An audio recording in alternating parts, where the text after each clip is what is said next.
Femmes rurales, changement climatique et sécurisation foncière dans l'exploitation agricole. C'est le thème retenu pour la célébration de la Journée internationale de la femme rurale et de la Journée mondiale de l'alimentation. C'était ce matin à Dioïla. Dans le cadre du mois de la solidarité et de la lutte contre l'exclusion, la rédaction fait ce soir un gros plan sur l'usine de production de craie de l'Union malienne des aveugles, UMAV. Constat de notre reporter, plus de 100 000 boîtes de craie attendent des preneurs. Cette quantité a une valeur de plus de 60 millions de francs CFA. Madame, Messieurs, bonsoir et bienvenue dans cette édition. Tout d'abord et en images, le président de la République, Ibrahim Boubacar Keïta, a quitté ce matin Bamako pour Praia.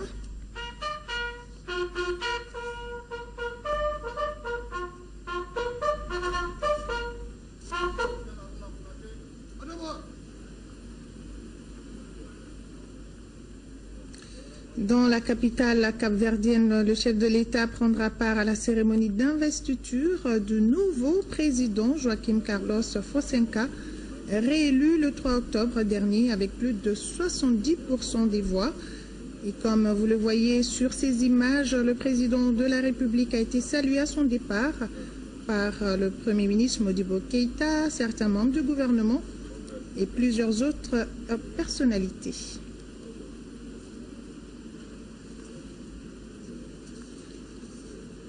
Le départ ce matin du président de la République pour Praia, où il prendra part à la cérémonie d'investiture du nouveau président Joaquim Carlos Fosenka, est réélu le 3 octobre dernier avec plus de 70% des voix. Les détails dans nos prochaines éditions avec nos envoyés spéciaux Ibrahim Traoré et Tchédje Kamara. Le ministre de la Défense et des anciens combattants du Mali et son homologue de la Slovénie ont eu cet après-midi une séance de travail entre les deux ministres. Il a été question du renforcement de la coopération militaire entre les deux pays. Pour en savoir plus, écoutons le ministre de la Défense et de la Slovénie au micro de Youssouf Diakité. La Slovénie a 5 militaires dans la formation de l'8e ici au Mali. Et je suis venu les visiter et discuter avec Monsieur le ministre par rapport à ce que la mission a fait. J'ai demandé à Monsieur le ministre s'il était satisfait de la mission ici au Mali et j'ai posé des questions par rapport à la sécurité. On a aussi parlé, comme c'est ma première fois ici au Mali, on a aussi parlé des questions bilatérales dans le futur.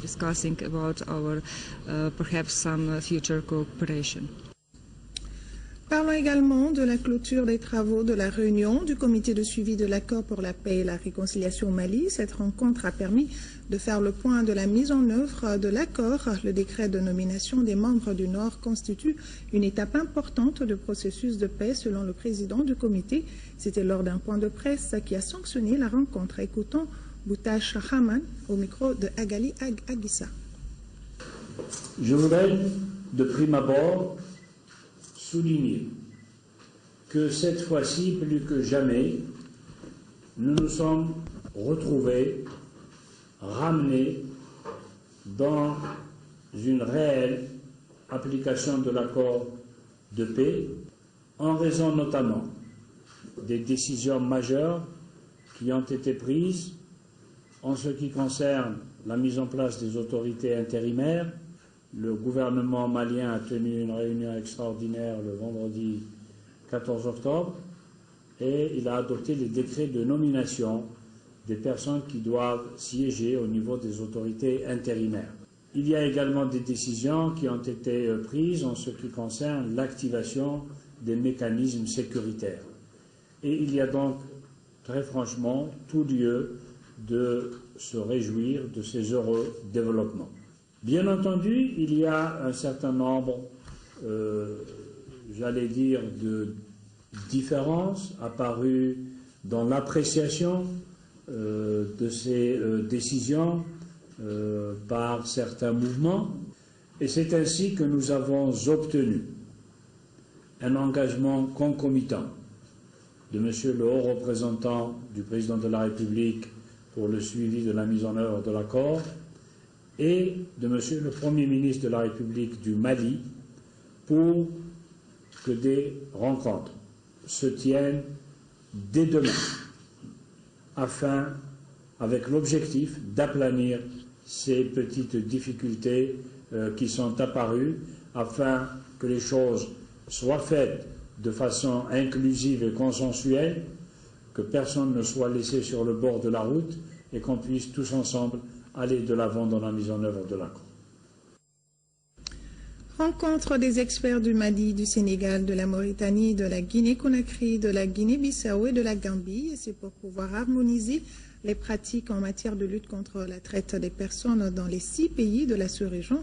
C'est à la faveur d'une session de formation de 5 jours.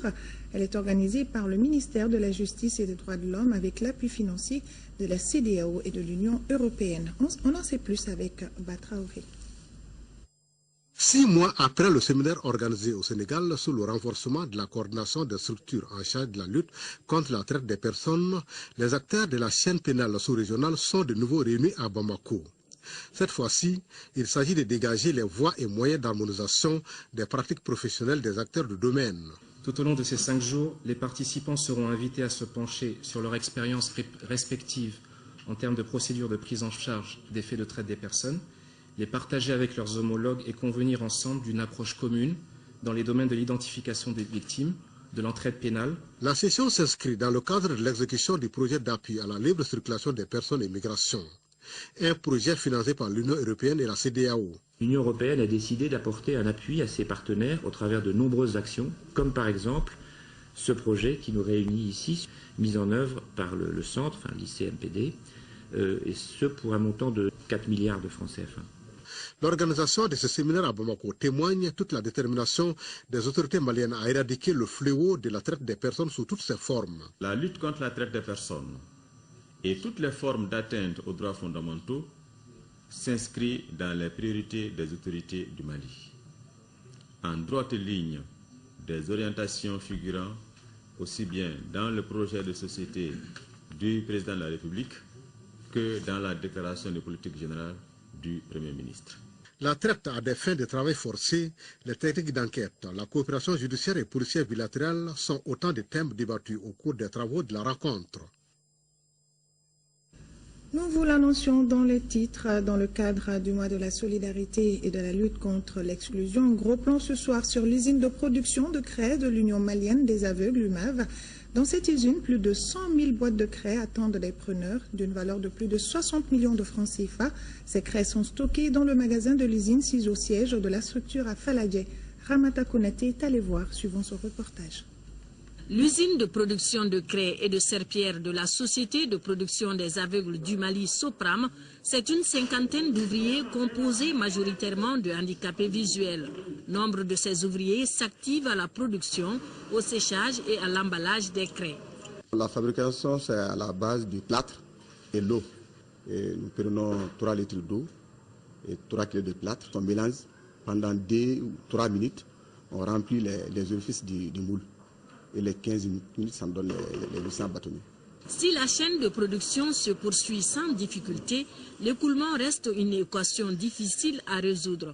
On a actuellement dans nos magasins 101 500 boîtes de craie pour une valeur d'environ 60 à 70 millions. Jusque-là, nous avons un marché du ministère de l'Éducation. Tous les ans, le ministère nous accorde ce marché. Nous, on a besoin au moins auprès de l'État d'un chiffre d'affaires de 60 à 70 millions pour pouvoir vraiment avoir les moyens de notre politique commerciale. Je ne me plains pas de cette craie. Elle est vraiment de la bonne qualité. Vieille de 28 ans, la Sopram est une entité de l'Union malienne des aveugles UMAV, créée pour faciliter l'insertion des handicapés visuels et la prise en charge des pensionnaires de la structure. La société, qui bénéficie de l'accompagnement du ministère de la Solidarité et de l'Action humanitaire, fabrique aussi des serpillères. Elle a une capacité de 50 000 serpillères par an. Marie-Stop Mali, en collaboration avec le Fonds des Nations Unies pour la population, vient d'initier une campagne dénommée Dambe Mousso. La dite campagne est une première dans notre pays et l'ambition de toucher plus de 5000 participantes qui seront soumises à des questions relatives à leur propre histoire. Un reportage à Fosseni Tunkara. Cette campagne dénommée Dambé Mousso sillonnera du 12 octobre au 30 novembre prochain les localités suivantes: Kaï, Koulikoro, Sikasso, Ségou, Mopti et les districts de Bamako. Elle vise à renforcer la fierté et l'estime de soi des jeunes filles de 15 à 24 ans. L'initiative est de Marie Stop Mali en collaboration avec les Fonds des Nations Unies pour la population FUNIAP. La planification familiale, plus particulièrement celle des jeunes filles, constitue une priorité pour nous à UNFPA. Elle préserve la santé, évite les grossesses précoces et constitue un facteur d'épanouissement et d'autonomisation sociale et économique de la fille, de la femme et de toute la nation. Donc la campagne est maintenant ouverte. Ça veut dire qu'il y a un site www.dambemousso.org qui est ouvert, dans lequel les filles peuvent s'inscrire. Il y aura des choix, des bonnes histoires qui se sont rencontrées. Et donc on va choisir les meilleures histoires, les bons choix faits pour inspirer les autres. Cette campagne en faveur de la jeune fille cadre bien avec les idéaux de la Direction nationale de la santé. Elle était représentée à ce lancement par son chargé de la santé des adolescents et des jeunes. Vraiment, c'est une bonne initiative. Surtout, c'est la première au Mali. On va accompagner ce projet parce que vraiment, c'est notre objectif. La cérémonie de lancement de la campagne Dambé Mousso a été marquée par des prestations d'artistes, à l'image de Maïmouna Toulia, Soumaïla Kanoute et les jeunes rappeurs Louis Soldat. En 5e région, le gouvernement de la Principauté de Monaco va injecter plus de 100 millions de francs CFA dans la mise en œuvre d'un nouveau projet intitulé « Appui à l'autonomisation des femmes rurales dans le contexte de l'insécurité alimentaire et des changements climatiques au Mali ». L'initiative est du ministre en charge de la promotion de la femme en partenariat avec la FAO. Reportage à Boubacar Sangari. D'un coût de 155 millions de francs CFA, le projet « Appui à l'autonomisation des femmes rurales » dans le contexte de l'insécurité alimentaire et des changements climatiques au Mali, vise à renforcer la résilience et la sécurité alimentaire de 1000 femmes rurales regroupées autour des périmètres maraîchers dans 2 communes des cercles de Douanza, Koro et Mopti.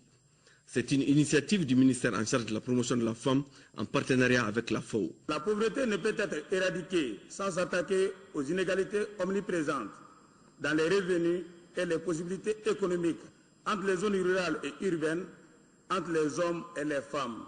Il contribuera ainsi à renforcer la cohésion sociale dans une dynamique de résilience par la communauté victime des conséquences de la crise qu'a connue le Mali. Pour atteindre ces objectifs, le projet devrait réaliser plusieurs activités, entre autres la réalisation des infrastructures hydrauliques dans les périmètres maraîchers, le renforcement des capacités des bénéficiaires par des formations appropriées et la diversification des sources de revenus des femmes par les activités d'embauche et d'aviculture. La crise alimentaire, la dégradation de la situation socio-économique, la détérioration de la situation nutritionnelle s'est accentuée. Pour répondre à cette situation, la FAO a retenu le renforcement de la résilience des populations vulnérables à l'insécurité alimentaire. Le projet est financé par la Principauté de Monaco et mis en œuvre par les services techniques et les collectivités locales concernées. Hors de chez nous, Ankara, la capitale politique de la Turquie, a abrité les 17 et 18 octobre dernier les travaux de la 36e réunion du comité exécutif de l'Union parlementaire de l'Organisation de la Conférence islamique. Les présidents de Parlement ont réitéré leur ferme volonté à œuvrer pour l'expansion de la démocratie, le développement et la lutte contre le terrorisme. Le président de l'Assemblée nationale, Isaka Sidibé, qui a pris part à la rencontre, a regagné Bamako hier soir. Reportage Mohamed Oldmamouni. À son arrivée à Ankara, le président de l'Assemblée nationale du Mali a reçu un accueil des plus chaleureux et fraternels de son homologue turc Ismaël Karaman. Maliens et Turcs ont eu une rencontre bilatérale au cours de laquelle ils ont fait le point de la coopération entre nos deux pays. Le président Sidibé a magnifié les réalisations de la République de Turquie en faveur du Mali, singulièrement l'Assemblée nationale dont les travaux de rénovation et d'équipement de la salle des plénières ont été entièrement financés par Ankara.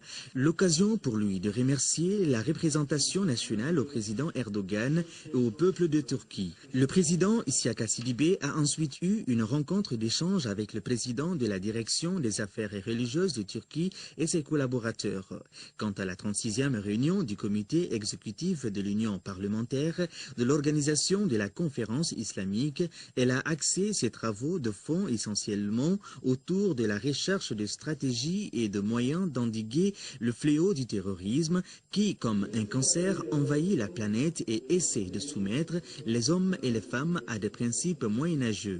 Dans son discours devant les participants, le président Isiaka Sidibé a appelé à un front commun face à toutes les menaces multiformes contre l'existence même de l'humanité. Dans ce sens, la réunion a salué la décision prise par le chef d'État, membre de l'OCI, de mettre en place un centre de coopération et de coordination policière dont le siège sera à Istanbul en Turquie. Les présidents des parlements et assemblées membres du comité exécutif de l'Union parlementaire de l'OCI ont décidé de confirmer l'organisation de la 12e conférence de l'UPCI au Mali. Une décision saluée par le président de l'Assemblée nationale qui l'accueille comme une marque de confiance et de solidarité de l'organisation envers notre pays pour ses efforts en faveur de la paix et du développement. Le président a fait le point des préparatifs de la rencontre prévue en janvier prochain au Centre international des conférences de Bamako. Il a en même temps lancé un appel aux autres pays membres pour un appui financier et matériel à l'organisation. Et soulignons qu'en marge des travaux de l'UPCI, le président de la République de la Turquie a offert un déjeuner aux différents présidents de parlement. Tenue de la 81e session du conseil d'administration de la CMDT Holding, c'était en présence de l'ancien PDG et du nouvel entrant, compte rendu à Sassoumari. La CMDT, compagnie malienne pour le développement des textiles, est une entreprise florissante jouissant d'une robuste santé financière. Les administrateurs de la CMDT Holding viennent de tenir la 81e session du conseil d'administration de l'entreprise. Après 9 mois passés à la tête de la compagnie, le PDG sortant est revenu sur certains faits notoires durant son parcours. Nous laissons la CMDT avec une solidité financière jamais égalée. Aujourd'hui, la trésorerie active que je laisse à date est d'environ 27 milliards 500 millions de francs CFA. Et si on peut bien le dire, la CMDT peut s'autosuffire pendant 1 an encore. L'autre grand chantier sur lequel on était en train de signer avec le FUD Niger, il s'agit de la coton culture irriguée qui permettra à la zone au FUD Niger de connaître le coton, même si elle a connu le coton bien avant aujourd'hui. Cette coton culture, estimée sur environ 100 000 hectares, permettra au Mali d'égaler les meilleurs producteurs de coton en termes de soie. Autre temps fort de cette session, c'est la passation de service entre le PDG sortant et le nouvel entrant, Baba Berté, ancien ministre de l'Agriculture. Ainsi, le nouveau patron de la CMDT entend poursuivre le travail de son prédécesseur. Tour à tour, les administrateurs de la CMDT Holding ont remercié l'ancien PDG, Modibo Kone, pour son dévouement à la tête de la société avant de lui souhaiter plein succès pour ses nouvelles fonctions. L'ambassade de l'Allemagne au Mali a célébré hier soir la réunification de son pays. L'événement a été l'occasion pour le diplomate allemand et le ministre malien des Affaires étrangères, de la coopération internationale et de l'intégration africaine de rappeler les liens d'amitié et de fraternité qui lient les deux peuples. Les temps forts avec Agibou Koulibaly.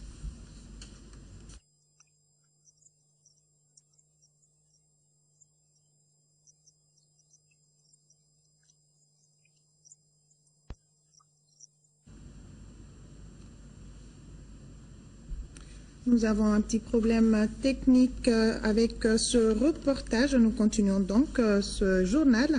Environ 9 millions de tonnes de céréales et 650 000 tonnes de coton-graines. C'est la production attendue pour la campagne 2016-2017. Les différents acteurs du secteur de l'agriculture échangent sur les paramètres susceptibles de caractériser cette nouvelle campagne. Reportage Nouhoum Sissoko. Le Conseil supérieur de l'agriculture prévoit au titre de la campagne agricole 2016-2017 une production d'environ 9 millions de tonnes de céréales et 650 000 tonnes de coton-graines. C'est pour mieux affronter cette campagne que les différents acteurs se penchent d'ores et déjà sur certains paramètres. Durant 2 jours, vous aurez à échanger sur les conditions socio-économiques de démarrage de la campagne, la pluviométrie, la crue, l'approvisionnement des producteurs en intrants de qualité, l'évolution des emblavures, la situation phytosanitaire, les contraintes ainsi que les propositions de solutions aux différents problèmes rencontrés. Le plan de campagne 2016-2017, c'est aussi un ensemble de mesures d'accompagnement et de stratégies pour l'atteinte des objectifs. Comme stratégie, le plan de campagne agricole prévoit la subvention des intrants, semences et engrais, la fourniture d'un appui conseil de qualité, l'application de mesures de défense et de restauration des sols, le contrôle de qualité des engrais, la protection des cultures et la mise en œuvre du programme de pluie provoquée. La mise en exploitation de nouveaux aménagements, la formation des agents et des producteurs, le placement profond de l'urée, la microdose d'engrais, l'irrigation d'appoint. Ce cadre de concertation regroupe les services centraux et régionaux de l'agriculture, les représentants d'offices et d'agences, de la météo et de l'hydraulique. Le ministre des Affaires religieuses et du culte a remis 20 tonnes de ciment aux musulmans de Badjougou-Doliba au nom du président de la République. Ce geste contribue à la construction de la nouvelle mosquée de la localité. Compte rendu à Gali Aguissa. Un vendredi pas comme les autres à Badjougou-Doliba, localité située à quelques 40 km de Bamako dans le cercle des Kati. Le ministre en charge des affaires religieuses est venu s'acquitter d'une obligation, la prière du vendredi, et transmettre un message du président de la République. Djoliba, pour nous, c'est le symbole d'un Mali né dans le respect du droit à la différence. Alors donc, il est bon que nous y soyons, voilà, pour apporter notre soutien matériel au nom du président de la République, Elhadji Ibrahima Boubacar Keïta. Ce que nous attendons des musulmans, et cela c'est... ce serait le plus grand souhait réalisé du président Elhadji Ibrahima Boubacar Keïta. Nous venons de fêter l'Achoura. C'est le mois de la détermination des destinées de Laylatul Qadr pour les croyants. C'est de les voir prier pour la paix. Le ministre n'est pas venu les mains vides. Il a apporté 20 tonnes de ciment, une contribution du président de la République pour la réalisation de la nouvelle mosquée de la localité. Le sentiment que nous animons aujourd'hui, c'est un sentiment de joie. Un sentiment de fierté pour avoir reçu du ministre un cadeau qui nous permet de faire notre mosquée. Nous avons d'autres préoccupations, le remplissage des fondations, le problème de fer, le problème de bois, etc. L'imam Salibou Berti, il est porte-parole du chef de village. On salue ces gestes qui participent à la promotion de la religion musulmane. Ils ont invité les musulmans à faire des bénédictions pour la nation. L'ONG Mali Health a fêté ses 10 ans d'existence. À cette occasion, elle a organisé une cérémonie pour commémorer cet événement à la maison du partenariat de Bamako en présence de nombreux invités. Mali Health est une ONG qui intervient dans le domaine de la santé en Afrique et aux États-Unis. Reportage Mamadou Fani. 2006-2016, cela fait 10 ans que l'ONG Mali Health a lancé ses activités au Mali. Pour marquer cet anniversaire, la structure a organisé une rencontre qui a réuni plusieurs membres de l'ONG et les différents partenaires. Occasion pour les différents responsables de présenter à l'assistance leur organisation. Nous sommes partis d'un petit montant. Il a fallu certains partenaires pour nous aider. Cet accompagnement-là, nous avons eu la chance, nous l'avons toujours eu. Et nous avons eu la chance d'avoir des partenaires qui sont très engagés. Les ASACO et les CESCOM qui travaillent avec Mali Health, c'est vous qui faites la chose. Nous ne sommes que des facilitateurs. Fruit d'un partenariat entre les étudiants de l'Université de Boston aux États-Unis et des Maliens, Mali Health intervient dans le domaine de la santé maternelle, infantile et néonatale en favorisant aux populations défavorisées l'accès aux services de santé et aux soins primaires de qualité. Au niveau de Mali Health, nous pensons plutôt famille, aussi bien avec nos partenaires qu'avec nos bénéficiaires. Depuis sa création, Mali Health a obtenu des résultats encourageants dans notre pays. Parmi ces réalisations, on peut citer entre autres la construction des centres de santé communautaires, l'amélioration du plateau technique et don d'équipements médicaux à Bamako et à l'intérieur du pays et la prise en charge des frais médicaux de près de 2000 enfants par an depuis 2009. Nous vous l'annoncions, l'ambassade de l'Allemagne au Mali a célébré hier soir la réunification de son pays. L'événement a été l'occasion pour le diplomate allemand et le ministre malien des Affaires étrangères, de la coopération internationale et de l'intégration africaine de rappeler les liens d'amitié et de fraternité qui lient les deux peuples. Les temps forts avec Aguibou Koulibaly. Le jour de l'unité allemande correspond à la fête nationale de ce pays, célébrée depuis le 3 octobre 1990. L'événement, au-delà de son aspect festif, rappelle la réunification des deux Allemagnes après plus de 25 ans de séparation. Cette unité est placée sous le signe de l'amitié germano-malienne et la consolidation de la paix. L'amitié entre le Mali et l'Allemagne, parce que la voiture Mercedes 190, ça c'est pour moi le symbole maintenant de Bamako. Ils sont partout à Bamako, mais en même temps ils sont aussi un symbole de l'Allemagne parce que c'est une voiture allemande de durabilité et je pense que c'est un très bon symbole de notre amitié dans chaque rue du Mali. Et maintenant on est en train à Berlin de décider encore plus de soutien pour le Mali et surtout aussi pour mettre en œuvre l'accord de paix. Pour le diplomate malien, cette cohésion allemande doit être une source d'inspiration dans la recherche de la réconciliation dans notre pays. Et nous souhaitons que cette unité allemande puisse aussi continuer à guider, à inspirer aussi les Maliens en se disant que bien que nous ayons connu des périodes difficiles, des périodes où nous ne nous sommes pas toujours entendus entre les frères et sœurs maliens, que l'Allemagne peut constituer un exemple, surtout que ce pays quand même est lié au Mali. A rappelé que l'Allemagne a été le premier pays à reconnaître la jeune République du Mali en 1960. Et depuis, les relations bilatérales ne cessent de se développer, comme en témoignent les récentes visites des hautes personnalités allemandes au Mali, notamment le président de la République fédérale d'Allemagne, ainsi que la chancelière Angela Merkel. Le président de la République est à Praia au Cap-Vert. Il a pris part cet après-midi à la cérémonie d'investiture de Jorge Carlos Fosenka, réélu pour un second mandat. Dans son discours d'investiture, le président Fosenka a invité ses concitoyens au travail pour consolider la prospérité du pays. Le récit de nos envoyés spéciaux, Ibrahima Traoré et Tchèdje Kamara.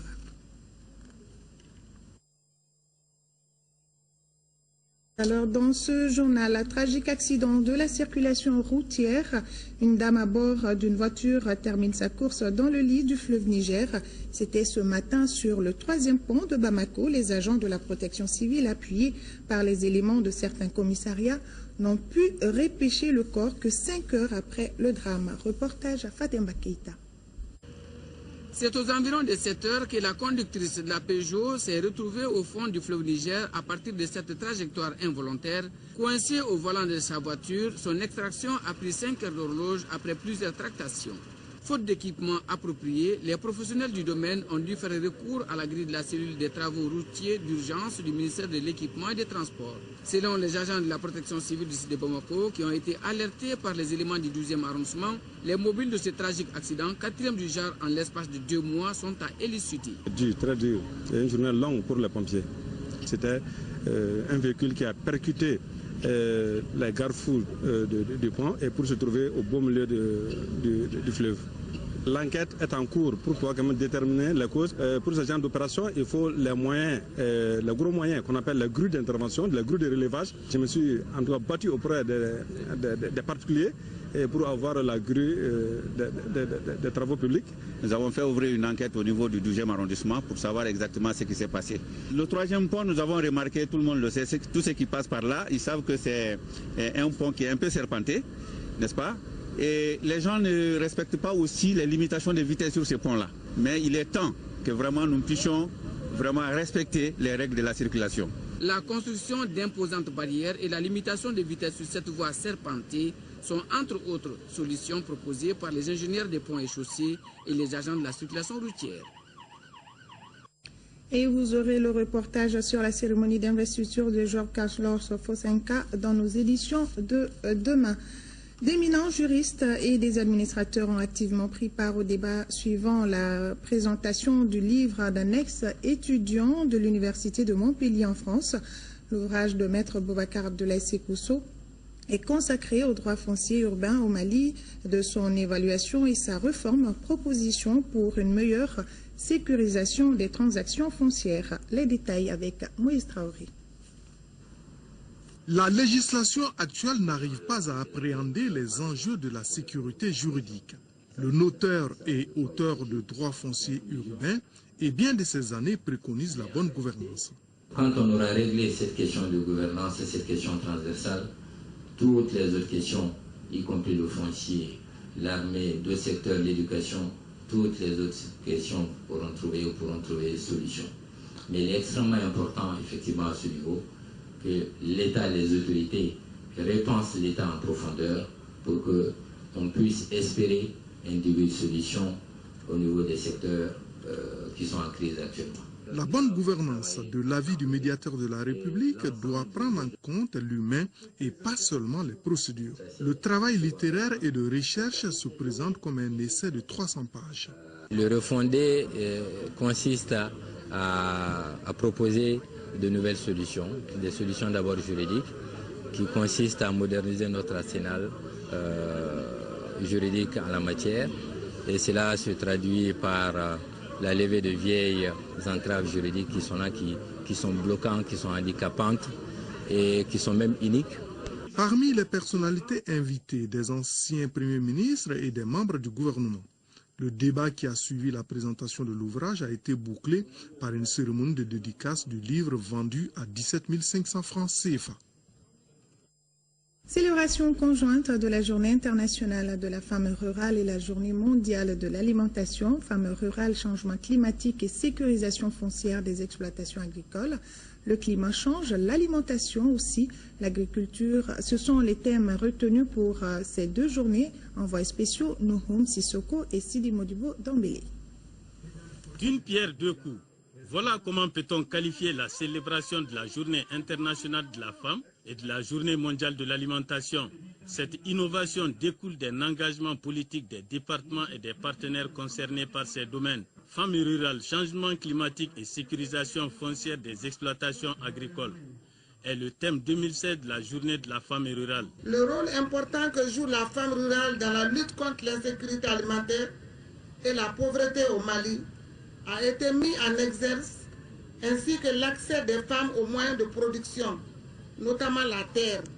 À travers le projet Achat pour le progrès, le PAM soutient les petits producteurs organisés en coopérative et les organisations paysannes.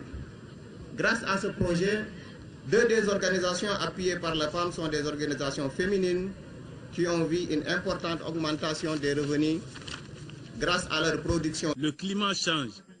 L'alimentation et l'agriculture aussi. C'est à ce phénomène que s'intéresse cette année la Journée mondiale de l'alimentation. La politique malienne face au changement climatique, c'est les retenues d'eau. Maîtriser de l'eau pour permettre à nos producteurs de travailler en toute saison. Et deuxième politique, c'est de faire en sorte qu'on puisse produire des semences précoces permettant d'être adaptées à toutes les zones agroclimatiques. L'un des plus gros problèmes de la sécurité alimentaire et nutritionnelle reste lié au changement climatique. Et les femmes en subissent les conséquences plus que tous. Cette célébration a été marquée par une grande exposition de matériel et de produits agricoles, de maraîchage, de l'élevage et de la pêche. Des attestations de reconnaissance ont été décernées à des femmes pour leur dévouement. La visite d'un centre de transformation et de commercialisation du karité et celle d'un étang piscicole ont mis fin à la cérémonie. Le Mali a rendu cet après-midi un dernier hommage à Fatmata Siré Diakité, précédemment ambassadeur du Mali en Allemagne. Fatmata Siré Diakité était présidente de l'APDF jusqu'à son rappel à Dieu, association qu'elle a créée pour la défense des droits de la femme. Moment de témoignage émouvant sur les bienfaits de cette grande dame. Le Premier ministre, les membres du gouvernement, plusieurs autres personnalités l'ont accompagné en sa dernière demeure à Kati, compte rendu Sirabatili.